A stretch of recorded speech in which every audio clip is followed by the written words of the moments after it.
faceless grin radiated sunshine from her bed, and I can still remember the sweet scent of fresh baby oil and powder coming from her body. She was simply amazing. What a surprise she was to us all. Her older sister was less than a year her senior.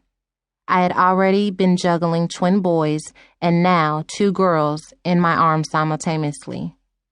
I was a struggling pastor who had lost his job at a chemical plant and was fighting to feed my family between feeding a small flock of church members in a rural area when she was born. At that moment, I was uncertain that I would ever be able to adequately feed either the church or the children the way I desired. But I purposed in my heart to give both my best. Still, none of those bleak realities diminished the dimples on her cheeks or the effervescence of her radiant eyes as she stared at me from the crib.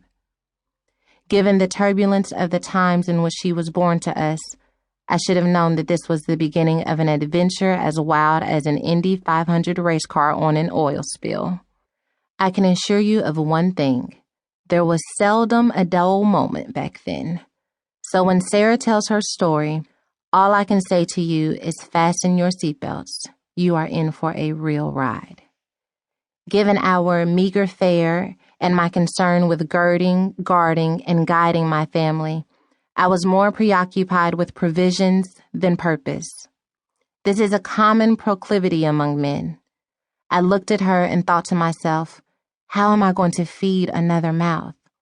Still, as I gazed at her, somehow she distracted me from my focus on my responsibilities, and I found myself smiling at her little face.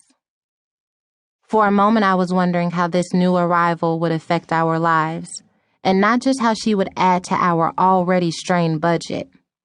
To all of this, she just looked at me, opened her mouth wide, and yawned. She was something else. She was totally oblivious to the world's economy, my layoff from the job, or anything else. It was nap time to her. That was all that mattered, and she just dozed off, fast asleep in my arms, leaving me to figure the rest out. These were the early years of our lives.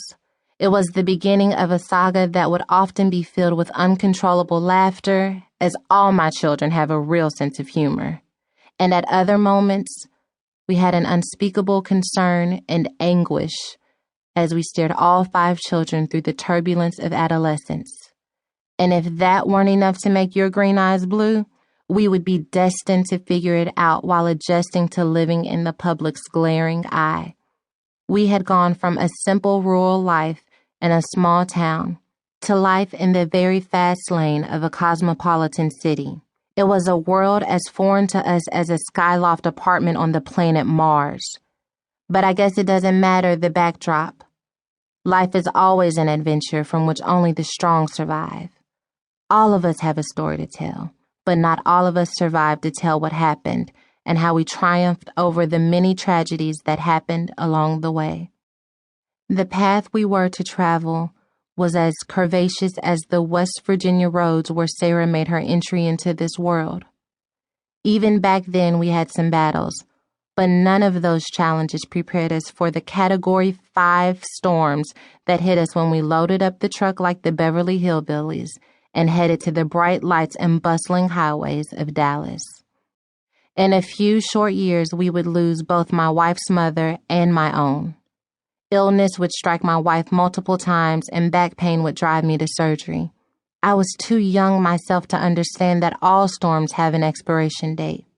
I didn't know that tough times are a part of life, that there is an end to tears, and that they do dry up with faith and prayer. Little did I know that after deep pain and heartburn beyond belief, that wisdom falls like the morning dew, and that we would collectively become eyewitnesses to the transformation of a human soul from the best front row seats imaginable. These are the seats you sit in when the drama you see on television and read about in the papers is now being acted out in your house.